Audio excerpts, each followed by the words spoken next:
Assalomu alaykum hurmatli obunachilarimiz. Mana akalarimizga donli silosi chizib keldik. Gazellik 3 mashinasida. Manzilimiz Farg'ona viloyati Yazyomon tumanidan. Donlari qatishga kelib qo'ygan, rosa yem holatda bo'lgan. Qopli akalar olib chiqib sotishyapti.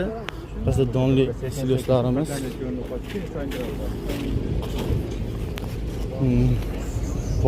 O'zbekiston bo'ylab yetkazib olib berishyapti. Mana qoplangan holatlari 14 ming so'mdan joyida chiqarishyapti.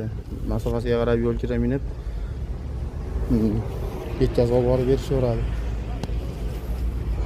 Qanday silos zarur bo'lsa aloqaga chiqaverasizlar. Donli donsiz istaganingga qarab yetkazib olib beriladi. O'zbekiston bo'ylab qopli holatda. Telefon nomerlarimizni ekranga sahna qilib chiqarib qo'yamiz. Xudo xolasa kimga qana silos zarur bo'lsa telefon qilaverasizlar. Mana donlari behijolat, bergan otlari yo'g'idan.